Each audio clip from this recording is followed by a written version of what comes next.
Fala, minha gente, tudo bem? Estamos aí para mais um estudo desse tema tão importante da escatologia nos livros do Pentateuco. Todo mundo conhece a história de Caim e Abel, ou acha que conhece. Desde cedo aprendemos que Caim fez algo errado e Abel fez algo certo. Mas o texto bíblico não diz que Caim ofereceu algo proibido, até porque não era mesmo. Ele ofereceu algo aceitável aos olhos humanos, mas não aos olhos de Deus. E é aqui que vem a primeira provocação. Nem toda adoração rejeitada por Deus parece errada para as pessoas. Gênesis 4 não é apenas o relato do primeiro homicídio, é também o registro do primeiro culto rejeitado, o primeiro altar, a primeira oferta e o primeiro choque entre o coração humano e a revelação de Deus. Desde o Éden, Deus não busca mãos ocupadas, mas corações rendidos. E é exatamente aí que a história de dois irmãos se torna o mapa de toda a história espiritual da humanidade. Hoje, nós vamos perceber algo desconfortável, porém libertador. O conflito entre Caim e Abel continua vivo ainda em nossos dias, inclusive dentro da igreja. Vamos entrar nesse texto com muita reverência e também com ousadia diante de Deus. No tópico 1, o início do conflito entre a verdadeira e a falsa adoração.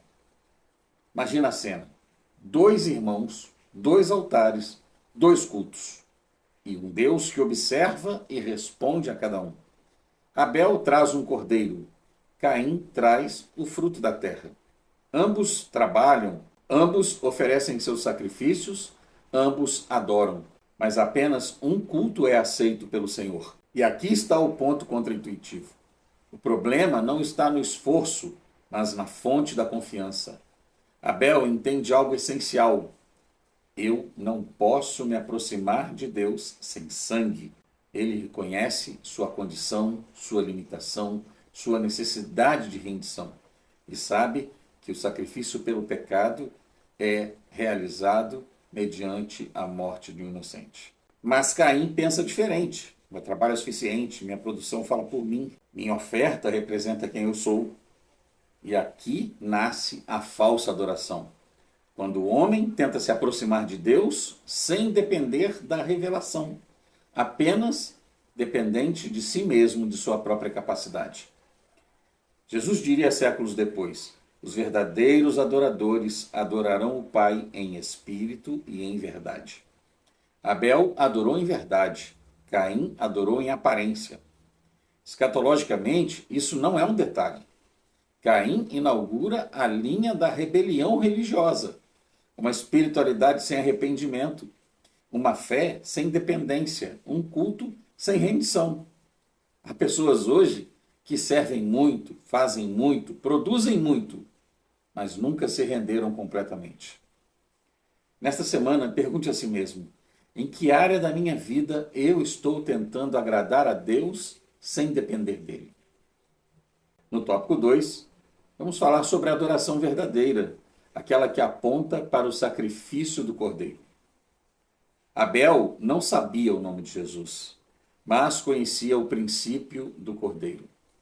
Desde Gênesis, Deus ensina que sem derramamento de sangue não há remissão. O Cordeiro de Abel aponta para o Cordeiro do Calvário. O altar de Abel antecipa a cruz e Caim, por sua vez, rejeita esse princípio. E aqui está o choque. Caim não rejeita Deus, ele rejeita o modo de Deus, como Deus opera. Ele quer um culto sem cruz, uma espiritualidade sem confronto, uma fé que não exige arrependimento. Isso soa familiar? Paulo alerta: terão aparência de piedade, mas negarão o seu poder. O espírito de Caim atravessa os séculos e chega aos últimos dias como um sistema religioso sofisticado, bonito, mas vazio de cruz, cheio de luzes, cheio de espetáculo, mas vazio de entrega. Escatologicamente falando, o Apocalipse deixa claro: o mundo se curvará diante de um sistema de falsa adoração, agradável aos olhos, agradável ao corpo, agradável às sensações, mas isento do poder de Deus. Porém, o povo de Deus continuará seguindo o Cordeiro. Pois é possível cantar louvores e rejeitar a cruz. É possível pregar sermões lindos, cheios de conteúdo teológico e bíblico, e fugir do arrependimento. É possível ter liturgia sem ter entrega. Essa semana, procure orar assim: Senhor, remove de mim qualquer fé que me afaste da cruz. No tópico 3, por sua vez, vamos avaliar o juízo e a vindicação da verdadeira adoração. Porque Abel morre, Caim continua vivo. À primeira vista, isso tudo parece injusto e soa como injusto para nós. Mas a Bíblia nunca mede a vitória pelo agora. Caim se torna errante, sem direção, sem altar, sem descanso. Abel morre, mas fala. Hebreus diz que sua fé ainda fala, até os dias de hoje. Olha aqui nós falando dele. Aqui está este princípio eterno maravilhoso. Deus sempre vindica a adoração verdadeira. Deus requer para si a adoração verdadeira. Mesmo que pareça derrotado no presente, no juízo final haverá separação. Não entre religiosos e não religiosos, mas entre os que servem a Deus em verdade e os que apenas parecem servi-lo. A falsa adoração vai ser julgada. O orgulho religioso vai cair.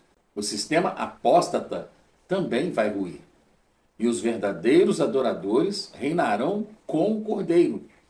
Ser fiel pode custar caro hoje, mas a infidelidade custará muito mais caro na eternidade. Viva hoje como quem será aprovado no último dia, não como quem busca aplausos aqui e agora. Por fim, para concluir, queridos, o sangue que clama e o sangue que perdoa, a história de Caim e a história de Abel não terminam em Gênesis. Ela atravessa a Bíblia inteira, do altar de Abel ao trono do Cordeiro no Apocalipse. O sangue de Abel clamava por justiça. O sangue do Senhor Jesus clama por perdão aos pecadores. Caim representa a humanidade que rejeita a cruz. Abel representa aqueles que dependem da graça e se entregam em total rendição. E aqui está a pergunta final, inevitável e honesta. De qual altar nós estamos participando? Nos últimos dias, a diferença ficará visível, mas Deus trará para si os que o adoram em espírito e em verdade. Não é sobre produzir algo para Deus, mas sobre reconhecer o que precisa ser abandonado. E já adianto, esse conteúdo não termina quando o vídeo acaba.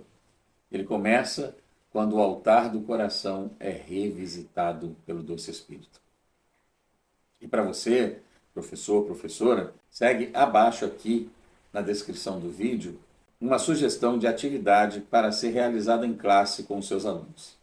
Espero que você seja muito abençoado e que o doce Espírito do Senhor fale ao seu coração e te acrescente aquilo que você fizer necessário. Um abraço e até o próximo vídeo, em nome de Jesus.